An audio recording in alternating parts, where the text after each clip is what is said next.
India की number 1 choice Bharat matrimony.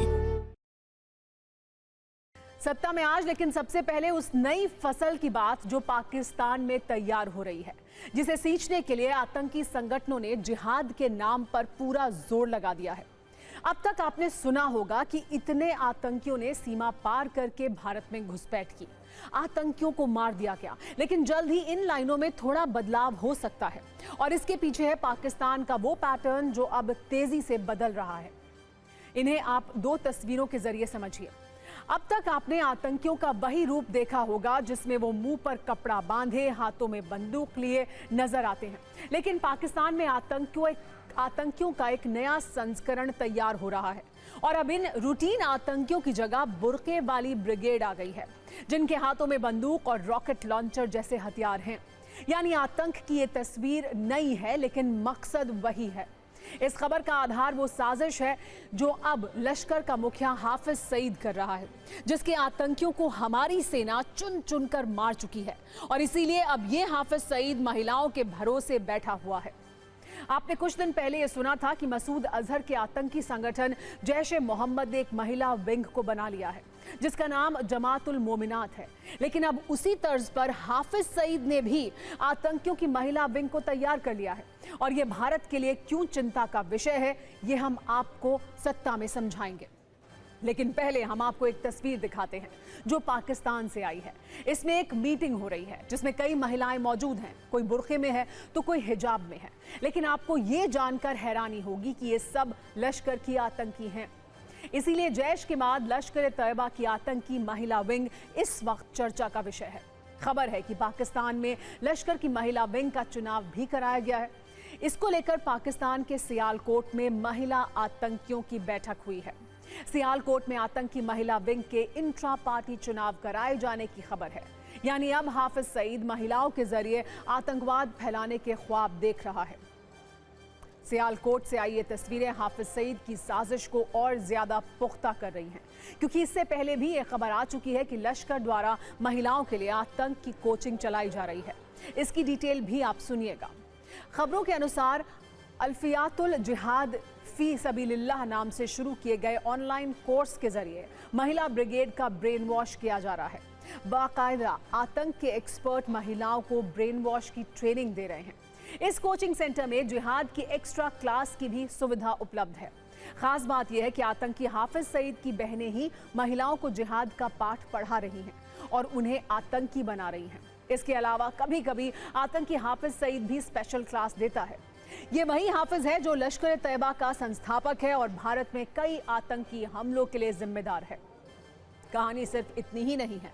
आतंक की कोचिंग में जिहाद की जो क्लास लगाई जाती है, उसमें महिला आतंकियों के लिए कुछ नियम और कायदे भी बनाए गए हैं। जरा उसकी लिस्ट भी आप देखिए। महिलाएं जिहाद की इस क्लास में ऑनलाइन भी शामिल हो सकती हैं। जिहाद की ऑनलाइन क्लास हफ्ते में 5 दिन ही कराई जाएगी और इसका समय रखा गया है रात 8 बजे से सुबह 7 बजे तक। जिहाद की इन क्लासों का लिंक और पासवर्ड शेयर करने या रिकॉर्ड करने पर पाबंदी है। इस कोर्स की रिकॉर्डिंग केवल अधिकृत एडमिन के पास रखने का नियम है और यह भी तय किया गया है कि जब तक महिला आतंकी आतंक का पिछला पाठ याद नहीं करेगी, उसे अगला पाठ नहीं पढ़ाया जाएगा। लेकिन आज आपको यह समझना चाहिए कि आतंकियों की महिला ब्रिगेड की वजह से भारत के लिए परेशानी का मीटर क्यों दौड़ना चाहिए और आखिर ये आतंकी लेडी विंग बनाने पर फोकस क्यों कर रहे हैं। असल में एक्सपर्ट्स के अनुसार आमतौर पर महिलाओं पर किसी का शक कम होता है, इसीलिए महिला आतंकियों को पहचानना एक चैलेंज होगा। पुरुषों के मुकाबले महिलाओं का कहीं पहुंचना या एंट्री करना ज्यादा आसान माना जाता है। इसके अलावा सोशल मीडिया पर इन महिला आतंकियों द्वारा आकर्षक कैंपेन आसानी से चलाए जा सकते हैं, जबकि हनी ट्रैप के जरिए नई तरह के मिशन को अंजाम देना भी आसान हो सकता है। इसीलिए मसूद हो या हाफिज सईद, हर किसी का फोकस आतंक की महिला ब्रिगेड पर ही टिका है।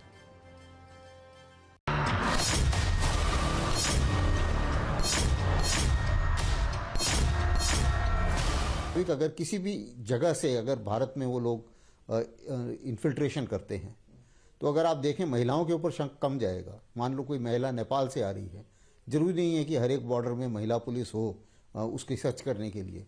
अब वो क्या लेके आ रही है, दूसरी चीज़ क्या है कि कोरियर को की तरफ से की तौर पर अगर महिलाओं को इस्तेमाल किया जाए, यानी कि कोई भी पैसा पहुंचाना, एक्सप्लोजिव पहुंचाना या कोई वेपन्स पहुंचाना, उसमें भी महिलाओं की चेकिंग जो है कम मुश्किल मानी जाती है। तो इन चीज़ों को मद्देनज़र रखते हुए महिलाओं का योगदान और महिलाओं को टेररिस्ट में ग्रुप्स में शामिल करना, ये उनकी फितरत में है।